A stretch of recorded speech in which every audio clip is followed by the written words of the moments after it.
So anyway, that's what's going on for 2019. You can do that because you're part Irish, I guess. So. I got a haircut.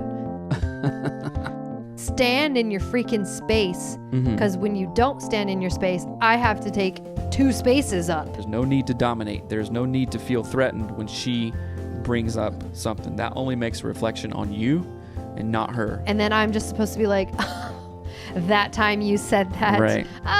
Let's go have some sushi. Like, that's not easy to do. I don't know what you just called me, but I don't like it. No, he said, wow, you're just so beautiful, like someone else.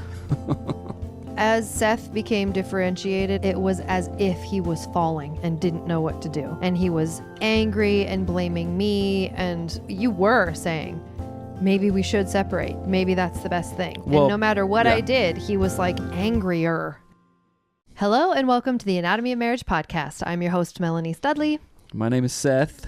Hello. Why are you laughing? Because it's been a while since we've done this. It has been a while. And we're here to wrap up the divorce series. We have some thoughts on that. We have got some feedback on that we wanted to talk about. And we wanted to do a little update first about what's going on in our lives, what we've been up to. And I'm going to start. I got a haircut. Update number 1. Look. The most important. Oh boy. Now you talk. Here we go.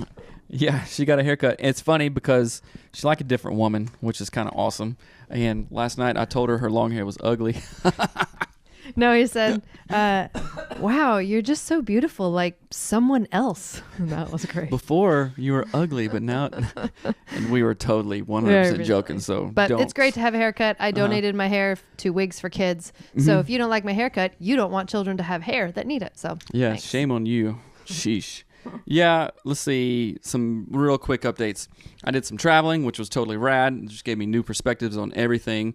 Melanie's going to be doing some traveling, and we're tomorrow. And then we are going to be doing some more traveling solo, just her and I guess that's not solo. And then hopefully another international trip with the kiddos, which will be totally rad. You didn't share any of the reasons you traveled. So Seth spoke in Abu Dhabi. Right. At a United Arab Emirates. At a mental health conference there. Yep. That was really cool. He went to the Burj Khalifa. Yeah, it was rad. Tallest building in the world. And then and now all we do is literally cook Arabian food for 3 weeks. The best. We've only eaten Arabian flatbread, food. Yep. Everything. Yep. And then tomorrow I leave to go on to a conference with the With Collective. And she is called Carla, who's a part of that, and Tina's going to be there. Yep. So I'm so excited. That's in Denver tomorrow. And then, well, when this airs, it'll have already happened. Yeah. But we are gearing up for 2019 for Anatomy of Marriage to do a bunch of great things. Yeah. We are trying to make events happen, but in a really cool way and in a new way. And we're going to kick that off, hopefully, in February. In Dallas, Texas. In Dallas, on Valentine's Day. Because that's the 2-year anniversary of the podcast. And so we wanted to celebrate in Dallas and do a live event where it's like a Valentine's Day party, anniversary party, just cool marriage thing. Yeah, it'll be a marriage conference that you have never experienced before, I think. It'll be like interactive, roundtable discussions. There'll be like a men's panel, but Melanie will be interviewing the men's panel, and then a women's panel, and I will be interviewing. So we'll get to watch that. We'll be doing live podcasts. We're going to have other guests there and stuff. And also, let's see. Oh, we might be doing a very similar thing in Chicago to be announced, hopefully. Chicago and Dallas. Yeah. Chicago on St. Patrick's, the day after St. Patrick's Day is our goal. Yeah. Because I want to be there. Oh, I'm so excited. But anyway, so we're I feel like I was at home. Oh, all right. So anyway. Oh gosh. That's what's going on for 2019. You can do that because you're part Irish, I guess. So.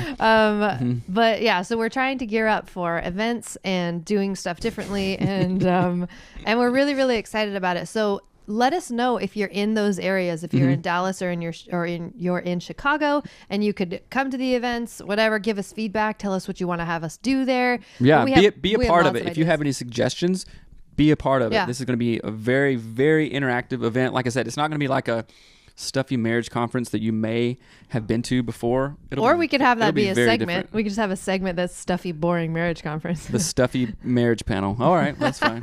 Two people. Stuff your marriage panel. Right. But anyway, so let's dive into. We don't have a review of the day because we don't have our phones out here. Right. But they're all really good, and please leave one. And thank you if you have. Yeah, go to iTunes. Do it. If you like the show, don't want to give money, can't give money, we don't care. But go to iTunes and give us a review. It really helps us out. If you like to help people, go to iTunes and review. Okay, so the divorce episodes, I had so many ideas on that. Do you want me to just dive into like notes? Well, first I want to say that another huge thank you to Tina and Carla for sharing their stories. Yeah. It was super, super brave of them. Thank you to every listener who reached out to us about how the stories impacted you and what this episode series has made you feel. Unfortunately, lots of people said they skipped it because they didn't. They're like, oh, I don't want to listen about divorce. So if you skipped it, please go back. These are not, I don't know what you think they're about, but they're amazing and eye-opening and insightful and helpful. Yeah. So it helps you grow closer, not push you towards divorce. Yeah, if that is something it helps you understand about. one another better. But so I want to acknowledge that first, and then I also wanted to say that this episode, there's a couple objectives that I have, and one is to acknowledge people who are feeling like, who listen to this series and thought to themselves, oh my gosh, I want a divorce. Right. So I want to acknowledge that right off the bat, because that was something that I'm really aware of, that's going to happen and people are going to feel that way. Yeah. So should we start there, or should we start with our story? Because there's a story, people. No, I think just talking about this stuff would be better. Sure. Right. You have, if this episode makes any sense, will make any sense, you have to listen to the other stuff. And as I was hearing Carla speak, and this is kind of for the husbands, as I was hearing Carla speak, I was actually not getting scared, but getting like, oh, can I cuss? No. Okay. Oh, snap. This is kind of scary because it is like they were speaking about things that their previous husbands had done and they had experienced in other relationships. And they were basically pointing a finger, but not really, or pointing out or shedding light on the way that I have thought in the past, currently think even. And I think it all like surrounds like the patriarchal stuff. And I have a ton of notes here actually because I was thinking a ton about it, and I wrote down any husband would say yes, I support my wife. However, are we actually willing to change everything? Like I remember my own mom went to like a couple of college classes, right? And that just threw like the biggest wrench in the whole family thing because she was typically a stay-at-home mom. Dad was getting upset, and it was just like a total sea change for the whole house, right? So it was really, really difficult for my mom to try to go to school, and it wasn't an environment in the South in freaking 1990s, 1980s that that type of change was, I don't know, welcome or even known. At least it wasn't in my family. And so on the surface, any husband would say, "Oh yeah, I support my wife. I really want to help." But then if the wife or woman actually steps out and then the husband goes, oh my gosh, I never thought anything like this sucks, is putting me out, or I feel put out or whatever, then maybe you don't really truly support your wife. You support your wife on your terms, right? Yeah, well, and I feel like that's probably applicable just to partners in general. It's probably not just male or female, right? But well, yeah. So, but that to me says, like, I support you if you stay the same.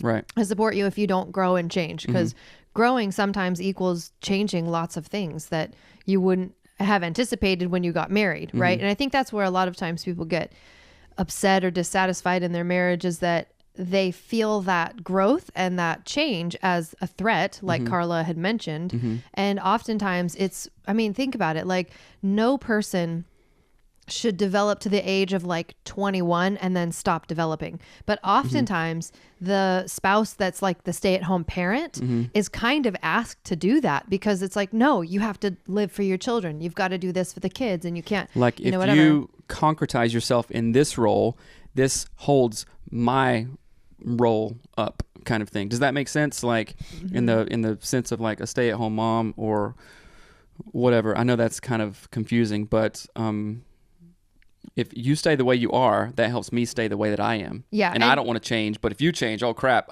everything. Yeah. Well, I mean, and think of it like this, like if we're just speaking about mothers and like stay-at-home parents, right? Like stay-at-home parent has such a vital role in the ecosystem of the family. Like you're there cooking meals and cleaning and loving and nurturing and teaching, doing all of those things. And when that pattern is interrupted, whether that's for going to school or taking on a new vocation, whatever, it actually does affect and impact your life, right? And it should. That's great. Yeah, but there's the natural. Oftentimes, that feels like a threat to the partner who's like the working partner or whatever, because they have to adjust. They might have to come home earlier. They might have to skip going to the gym. Like all these weird things. And then there's a several layers of dynamics on top of that, where as a wife, a stay-at-home mom, my sister and I talked about this. I won't tell you which sister. I don't want to give it away.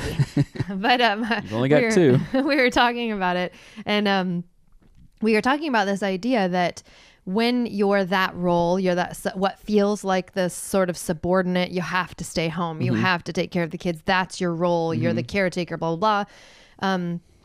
You actually feel like you're having to mold and flex and bend to everyone around you because that's your job. So if you work late, I work harder because I got to be with the kids. I got to make dinner, clean up, do all that stuff. If you want to go get your PhD, I have to continue to stay home for more years and do all this stuff. Right. And so my whole world is bent and shaped to make your world work. And then when the tables turn and I say, wait, I want to do something for myself. You don't even know how to be flexible. Right. You haven't been taught. And oftentimes this is male and female. This is very, very gendered. Not always, but... Which oftentimes can lock a certain partner in because say that, I don't know, I'm just going to be really stereotypical here. I go to grad school, I do a career, or the male partner does that, and that supports everything else, like the house, the food, you know what I'm saying? And then I can almost feel a sense of being locked into my job. Well, I can't come home early because the boss will XYZ, you know? So I think there's dual pressure on both sides. I don't know how in the heck that we have made it work the way that we do, but I think that we do, at least. I know that, well, I would like to hear your perspective on what talking with Carla and Tina brought up for you. I guess we can get to that in a minute, but that's totally not on my...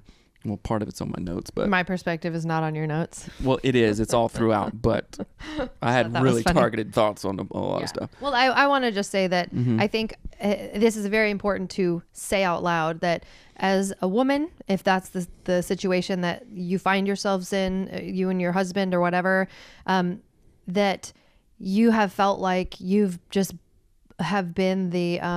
like the pack mule for your whole family. And then now you hear these episodes and you're like, yeah, I'm not thriving. There's truth in that. I know that sounds really weird, but like when you and I have hit this wall a couple different times, when the pattern is become so like when I've changed the pattern, like I want to do this thing, I want to become an engineer, an audio engineer or whatever. And then that changed your life habits. We hit this conflict, and there's a way to walk through that well. It doesn't mean you have to get divorced. Like, I don't know. But I think the conflict that we went through almost wasn't even. I was like, okay, how can I rearrange this stuff? Well, I mean, we don't need to get off on that tangent, but like, I just think for women specifically, there's like, we are taught to kind of shape to everyone else. Not even just our spouse, but just everyone.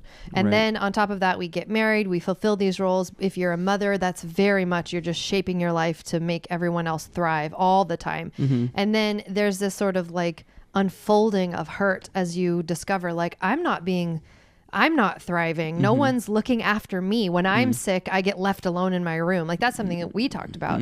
When mom is sick, no one takes care of her. Like, you would just go take the kids somewhere, which is like, why is no one taking care of me when all I do is take care of everyone else?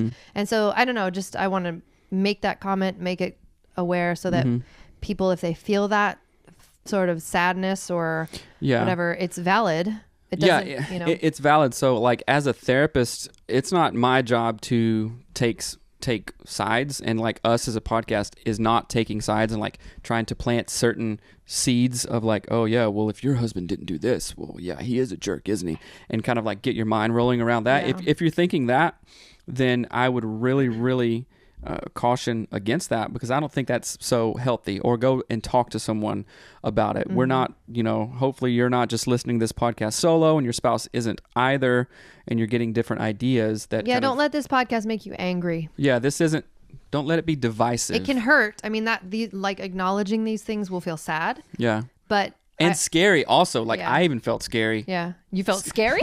I felt a little bit scared, just like, oh, okay, I have work to do. So this is actually a call to like some of the guys, and even wrote this down. It's like, husbands, literally, how can you change everything and grow out of some false sense of masculinity? Like if your wife is taking up her full Carla shaped space, if she starts taking up that, does that mean that you're less of a man? Does that mean that you're less masculine, or your role changes? This changes? also really applies to women. I mean, there are... to women, yeah, I think... I know what you're talking about. Yeah.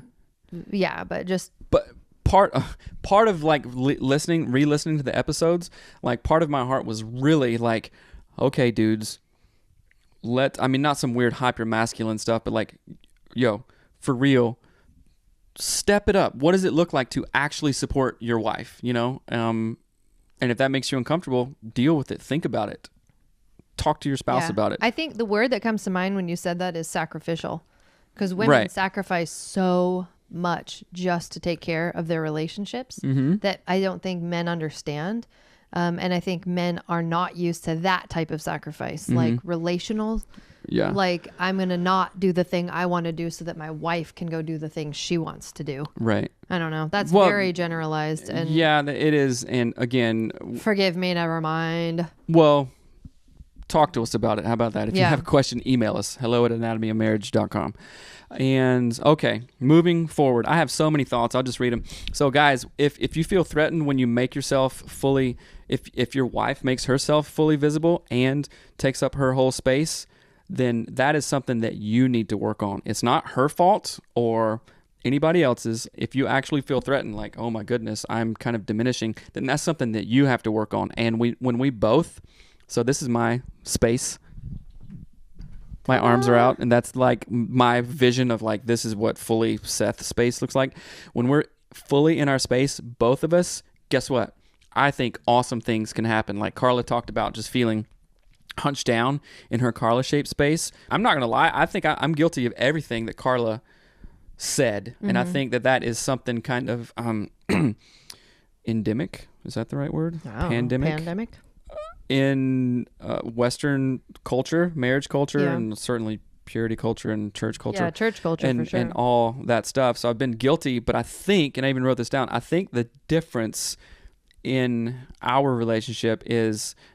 like I have felt threatened by it at times, but the difference lies in the real desire that I have to be different and not actually trying to be afraid of it. Like I think early on we always talk about getting out of your comfort zone, and that's where growth happens and your stuff like that. Zone of proximal development.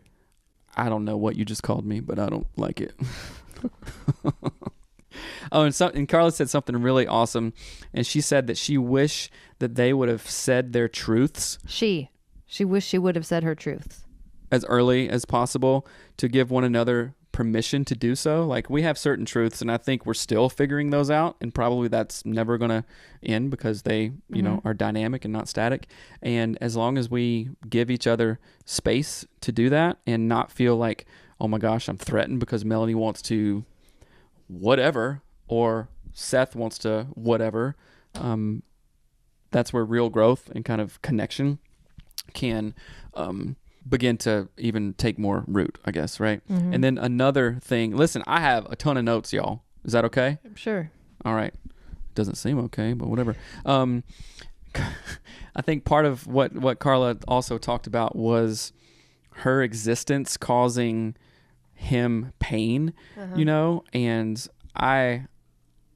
I've felt this before, not not like you being who you are has caused me pain. I think that me trying to be who I am has caused you pain by sometimes you're just annoyed at stuff and I don't feel fully in my space. I'm working on it, because I think it comes from family of origin stuff. And I think that's something to talk about too. But the idea that my existence is causing you pain and not letting you fulfill your space is just like death to me. You know what I'm saying? I hate that, and I don't want that for you. Like, I want you to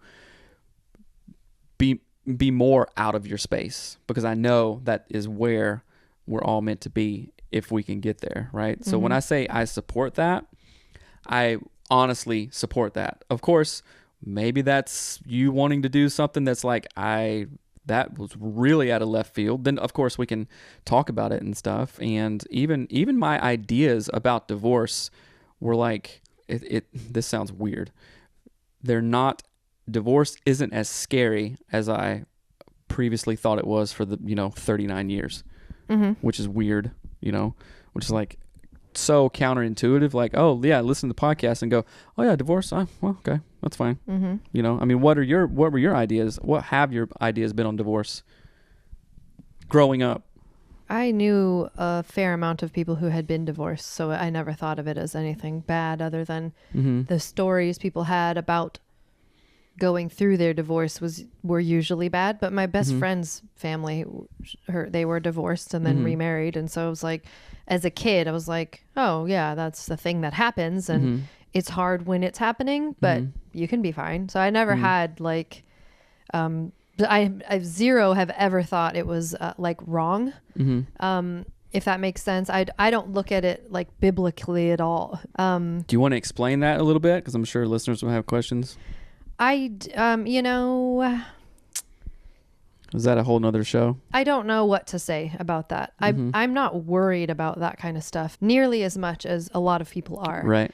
Because I don't believe that if a couple is together, and this is just, again, an example of a friendship that I had as a kid, this particular friend's father, punched in the sunroof of their car while they were all in it to try to get at them. And, I'm so really that was not domestic violence. Yeah. I mean, is that, but is he the worst person ever? No, actually. Right. I spent the night at his house several times. He was a nice dude, and he got remarried. And so, I mean, this whole idea that like somehow there's this, I don't know. Yeah. I do not feel qualified to talk on it. And sending me a message telling me that my views are wrong about it doesn't make them any better. I mean, it doesn't help. I just have a different perspective because of what I've lived, and who cares? Right. And people can have different perspectives, and that's fine. Yeah, that's okay. I think that, I think that we think similarly. Did I say it right? Similarian? Really? A Cimmerian? Oh, okay. I think that what we think about God, religion, all that stuff is much more simple than we all have made it out to be. And that's who's we all? Us? The view that you and I take is that, and this is what I believe, to know God is almost impossible. I mean, we don't even understand what makes in the cells of our body one cell turn into a heart and one cell turn into lungs or bones or toenails. Why do we think we know what God thinks and says? Right. The Bible's been translated and changed a bajillion times. What I do know is that some marriages aren't safe. Okay. What I do know is that some marriages harm people. Right. And not all people who get divorced were just not trying enough. Right. Trying hard enough or whatever. And that's my stance on it. I welcome all views of life. I have no out group. So I don't know. You can listen to this podcast, but please don't text me and say, I need to read the Bible more. Yeah. I have read it. Still don't get it. You just don't get it. Yeah, I don't. And that's fine. Yeah. Let's see. Oh, I really love the remodeling our marriage. The remodel. God, I can't even talk. The remodeling of our marriage, and this was a concept that Tina talked about.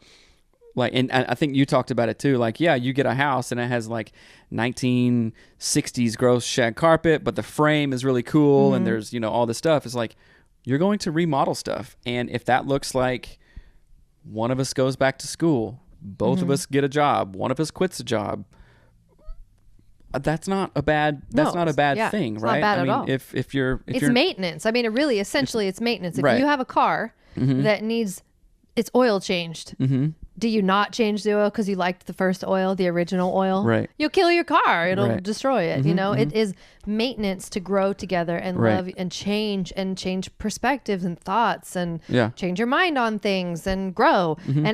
And was there more that you wanted to say about that? Dude, I have 4 pages. Well, let me say really quickly though, that a lot of times this change feels very much like an affront. Like it's like you are bringing something scary and bad into your right. home.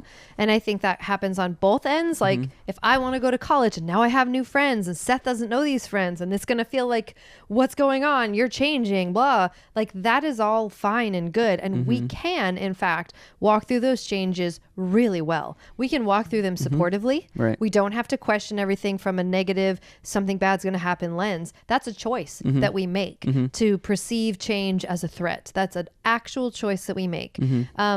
And another thing, totally sidetracked but related, is if you're in a relationship and your spouse is saying, "I feel like I've had enough. I can't take anymore. I'm crouching in my, my Carla shaped space, and I'm not blossoming or whatever." As the partner who's sort of watching this happen to the other person, you need to let them heal and grow and change and whatever. And you can't force it. And here's the thing and why I'm bringing this up. So imagine that there's physical illness there. So imagine that I'm telling Seth, I need to grow. I need to change. You're making me feel like I can't live in this relationship fully. And Seth is like, okay, well, I'm going to support you in any way. But if you can imagine it like a physical like if I had my the surgery on my abdomen to remove something, right? And I have this huge scar and I can't move and it's so painful. And the doctor says, you just got to lay there. You just got to heal. Right. But you're like, no, I'm going to make you heal faster. Right. Come on, we're going to go on a walk. I'll hold your arm the whole time. You're going to we're going to walk every day. I'm going to make you do sit-ups because sit-ups will make your abdomen stronger. Right. That is actually harmful. So sometimes the best healing is freaking leave them alone. I know it sounds mean. I know it sounds weird. It's kind of leaving them alone, but knowing that... Let them know. I will be here. Whatever you need, I'll give you a bell. Ring it 10,000 times a day. You ask me for absolutely anything. I will be there. And you have to be there if you say you're going to do it. But healing sometimes means doing absolutely nothing, but being aware and present and around and available. I like that idea, like ringing an emotional bell, like... Because men are fixers, we want to figure stuff out. We want to support our wives. If we had this long conversation, or we can maybe even make an intervention out of it, like ringing the emotional bell. Like I'm just ringing a bell, and all I want from you are these 3 things: just to come and hold me, hold my hand, give me a glass of water, or whatever. It's like you don't have to fix anything. You just have to be present right there. Yeah.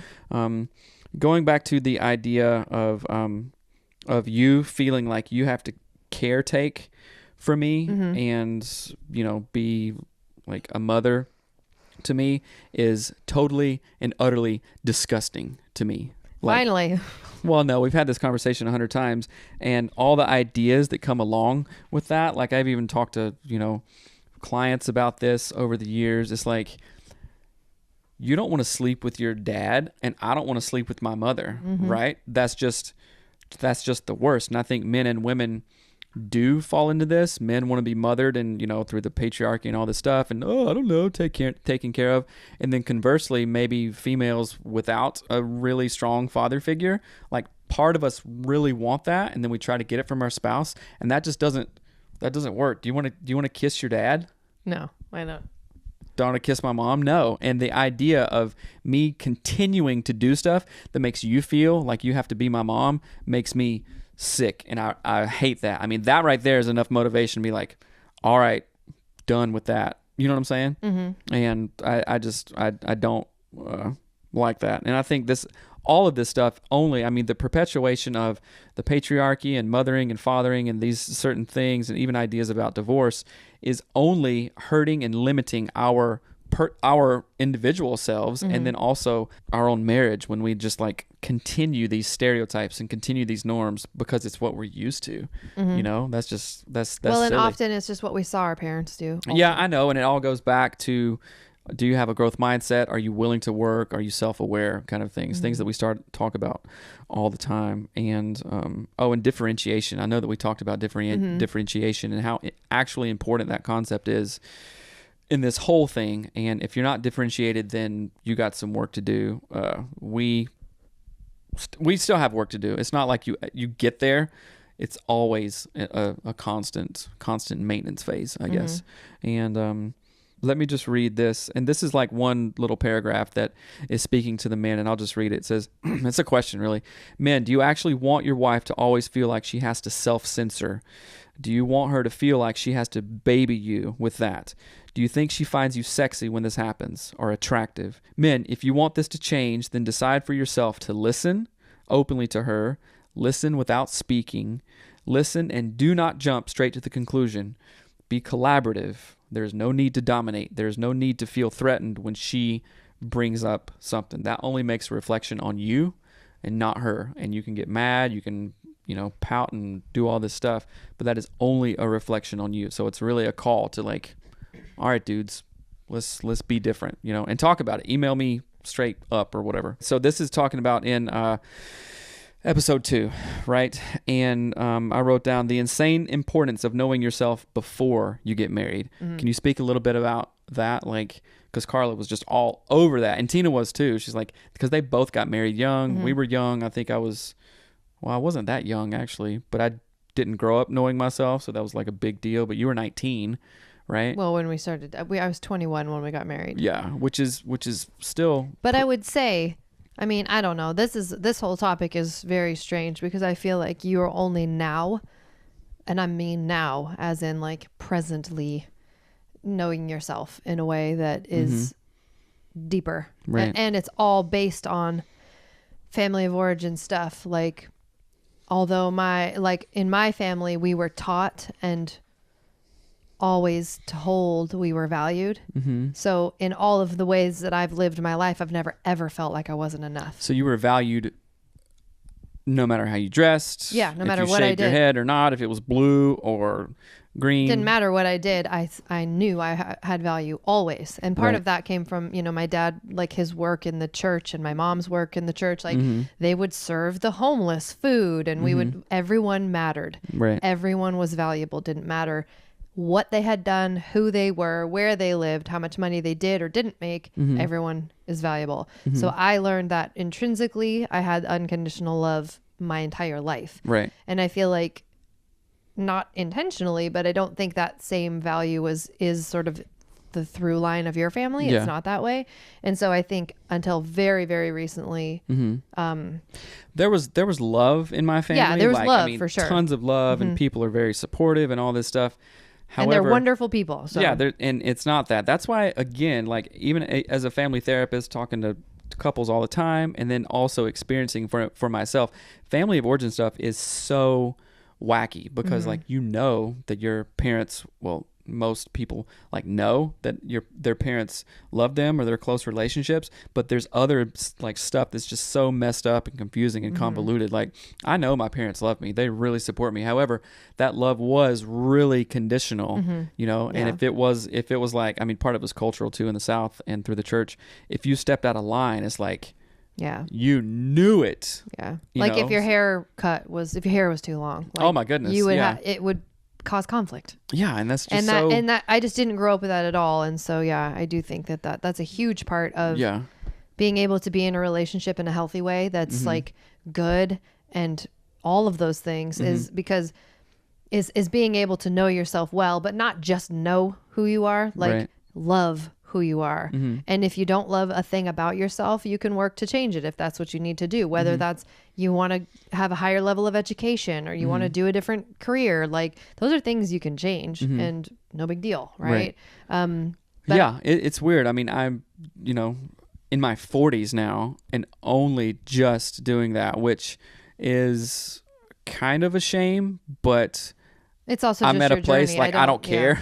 I don't. You know what I'm saying? Yeah, I wouldn't say that's a shame. I mean, yeah, and I'm not doubtful that other people really feel that way too. So, but part of it's like, what? You're 41? Are you kidding? You're just now discovering this?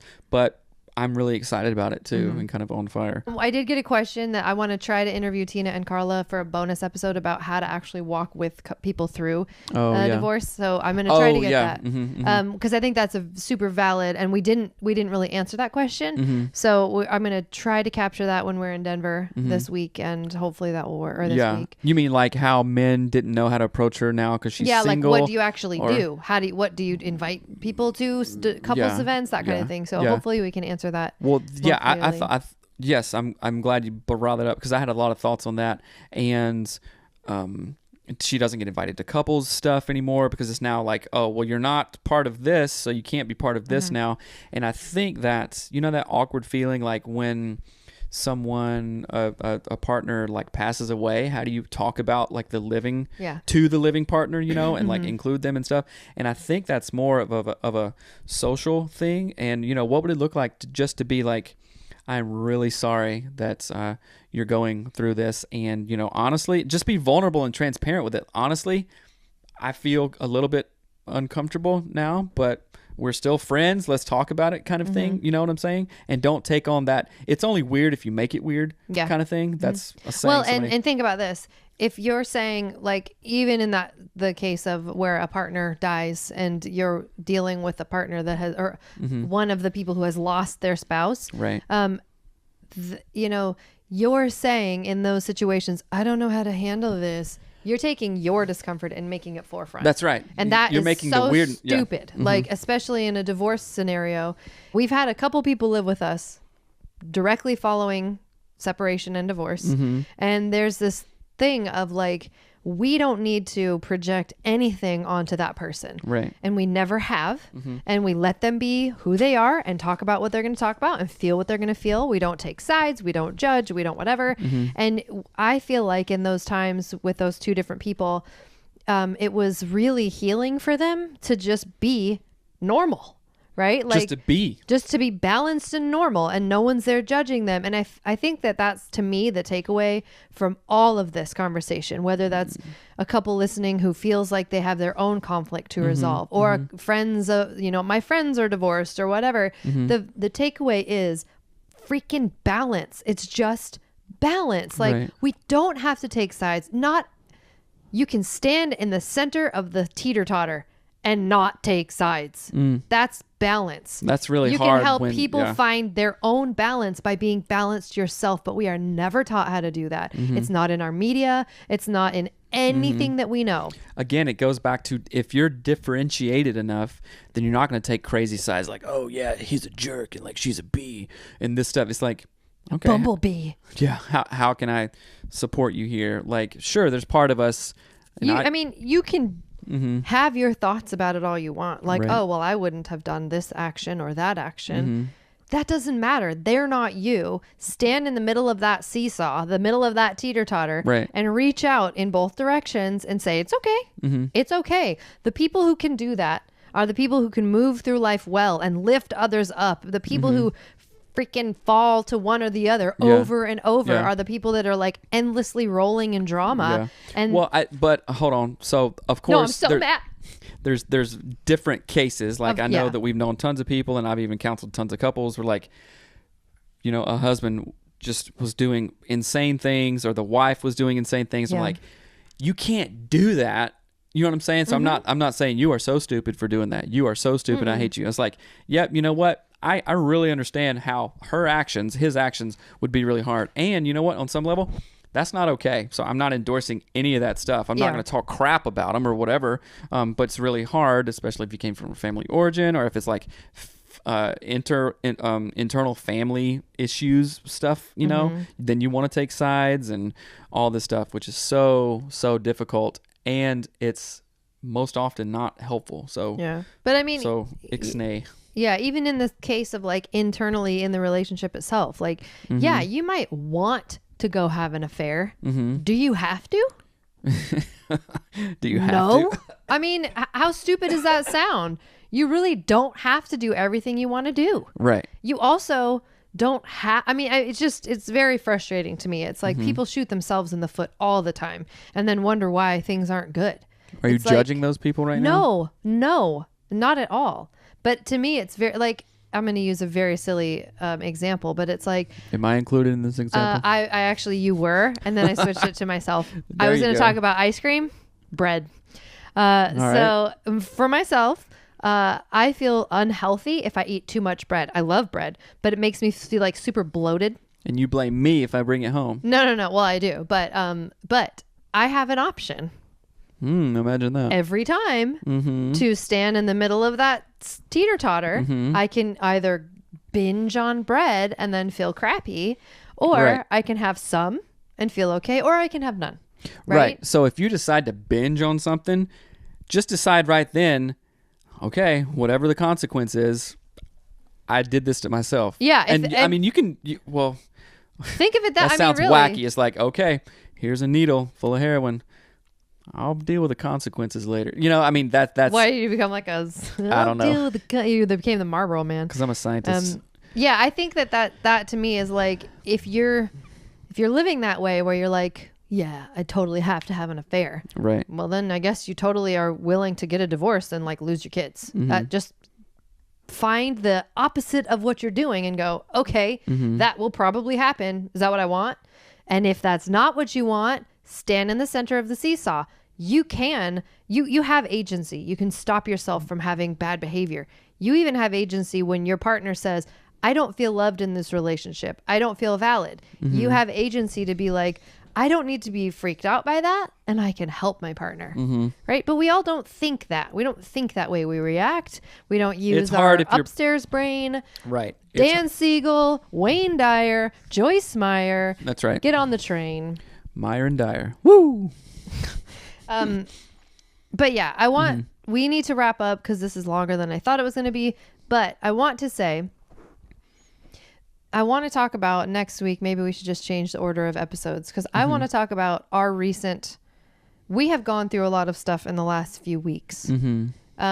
Seth has been going to counseling and it's been really hard. It's just been really not at all what I anticipated. Yeah, I didn't either. And to kind of preface this a little bit, this was before my trip to Abu Dhabi, and I was just really, really, really stressed, I think, about that because after that happened, things got lighter and we weren't in a super good place. And like I'd started doing EMDR actually, which is really awesome, and it was really hard. Eye movement desensitization reprocessing. Right. It's a type of therapy. Yes, thank you. And I don't know, it actually was, I was becoming more differentiated and like just thinking because you had been talking to Carla and all these things, and I thought like, I guess divorce wouldn't be the worst option. It's not what I wanted, and it's not like we were like it was on the table or anything like that. Let me say this. Yes. As Seth became differentiated, it was as if he was falling and didn't know what to do, and he was angry and blaming me and divorce. You were saying, maybe we should separate. Maybe that's the best thing. Well, and no matter what I did, he was like angrier at me. And so I do want to talk about it. Not right now. We don't have time. But we want to talk about that next time and talk about what that felt like and how we dealt with that and what our thought process was around that, because neither one of us anticipated that. And, but I do believe it was from the process of differentiation, because in differentiation, you do not need someone to lean on. Right. And when you're used to always having a handrail, always having a hold of something and nothing is there, it feels like a kid learning to walk for the first time. You think you're going to fall. You're afraid of everything for some reason. So like actual divorce wasn't any of that. And it honestly wasn't even that bad, but it just changed I'm sorry. It was bad. Okay. You were saying you didn't want to be with me and we should separate. So there's a lot of weight to that I think you need to respect and not fling away. Right. I was on the receiving end of, what's wrong with you? Why are you like this? You don't love me. What you do doesn't show me that you care. I mean, that is a lot for someone to bear. And I think you need to check yourself. Yes. Before you wreck yourself. Anyway, we'll be back. We will be back. One of the things that came out from that is, I don't need you. Cool. I want you. Yes. Yeah. I choose you. I choose you. And there's a big difference in that. And you know how about this? Actually, yeah, we probably still have a lot to work on.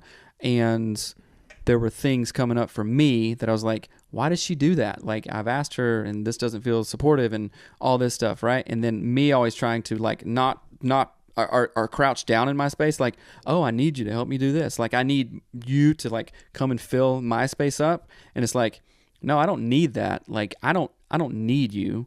Yeah. You were wanting me. Yeah. You were wanting me to always lift you up and to fill your space and to hold your arm and to, which I think is common, like, because that's how your family, that is almost how they love one another.